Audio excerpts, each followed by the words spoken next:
हरे कृष्णा।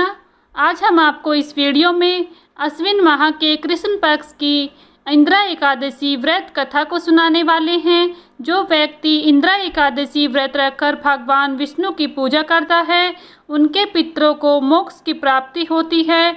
मृत्यु के बाद उन्हें स्वर्गलोक में स्थान प्राप्त होता है। यदि आप भी अपने पितरों को तृप्त करना चाहते हैं, उनकी आत्मा को मोक्ष की प्राप्ति कराना चाहते हैं, तो आपको विधि विधान से एकादशी का व्रत करना चाहिए। पूजा के बाद इंदिरा एकादशी की व्रत कथा जरूर पढ़नी चाहिए अथवा सुननी चाहिए। इस व्रत कथा को पढ़ने से पूर्ण फल प्राप्त होता है और पुण्य लाभ की प्राप्ति होती है। आइए शुरू करते हैं इंदिरा एकादशी की व्रत कथा को। आप सभी श्रोतागण इस व्रत कथा को बड़े ही प्रेम पूर्वक और ध्यान पूर्वक सुने। आप सभी की मनोकामनाएं अवश्य ही भगवान विष्णु पूर्ण करेंगे। प्रेम से बोलिए भगवान विष्णु की जय, माता लक्ष्मी की जय। कथा के अनुसार एक बार युधिष्ठिर ने भगवान श्री कृष्ण से अश्विन कृष्ण एकादशी व्रत की महिमा बताने का निवेदन किया। इस पर भगवान श्री कृष्ण ने कहा कि इसे इंदिरा एकादशी के नाम से जानते हैं, जो पापों को नष्ट करके पितरों को मुक्ति प्रदान करती है। इतना ही नहीं, जो केवल इंदिरा एकादशी की व्रत कथा को सुन लेता है, उसे वाजपेय यज्ञ कराने के बराबर फल प्राप्त होता है। सतयुग में महिष्मती नगर पर राजा इंद्रसेन का शासन था। उसका राज्य हर प्रकार के सुख और सुविधाओं से भरा हुआ था। धन और धान्य की कोई कमी नहीं थी। एक दिन नारद जी इंद्रसेन के राज दरबार में प्रकट हुए।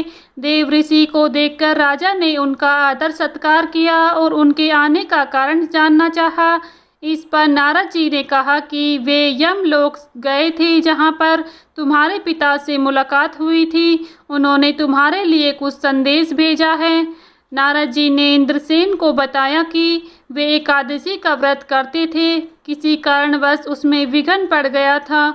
उसकी वजह से उनको यमलोक में यमराज के निकट समय काटना पड़ रहा है। यदि तुम चाहो तो इंदिरा एकादशी का व्रत विधि पूर्वक करो, जिससे उनको मुक्ति मिल सकती है और वे स्वर्ग में स्थान प्राप्त कर सकते हैं। इतना सुनकर राजा इंद्रसेन ने नारद जी से कहा कि आप इंदिरा एकादशी की व्रत विधि बताइए, उसके अनुसार ही वह व्रत करेगा।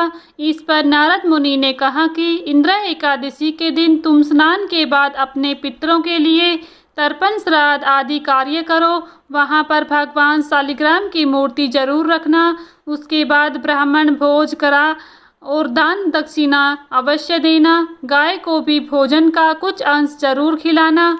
इसके बाद तुम भगवान ऋषिकेश की पूजा फूल, अक्षत, धूप, दीप, नैवेद्य फल आदि से करो।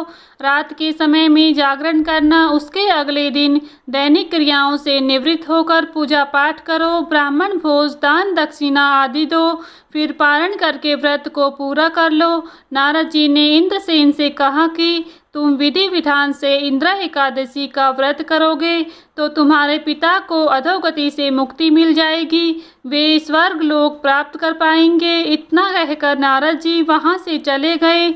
अश्विन कृष्ण एकादशी तिथि को इंदिरा एकादशी आई तो राजा ने नारद मुनि के बताए अनुसार व्रत और पूजन किया। दान और दक्षिणा देकर व्रत को पूरा किया। उस व्रत के पुण्य से उसके पिता को अधोगति से मुक्ति मिल गई और वे यमलोक से मुक्त होकर भगवान विष्णु के लोक चले गए। जब राजा इंद्रसेन की मृत्यु हुई तो उनको स्वर्ग लोक की प्राप्ति हुई। इस प्रकार इंदिरा एकादशी का व्रत पितरों को मोक्ष की प्राप्ति दिलाता है, साथ ही घर में सुख सौभाग्य की वृद्धि करता है। एकादशी का व्रत हर मनुष्य को धारण करना चाहिए। साथ ही व्रत कथा को भी अवश्य ही सुनना और पढ़ना चाहिए। तो प्रेम से बोलिए भगवान विष्णु की जय, माता लक्ष्मी की जय। आप सभी को हमारी यह कथा पसंद आई है तो प्लीज़ वीडियो को लाइक शेयर करें।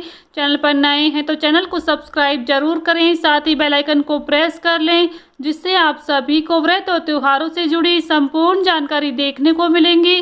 मिलती हूँ नेक्स्ट वीडियो में। तब तक के लिए सभी को राधे राधे, जय श्री कृष्णा।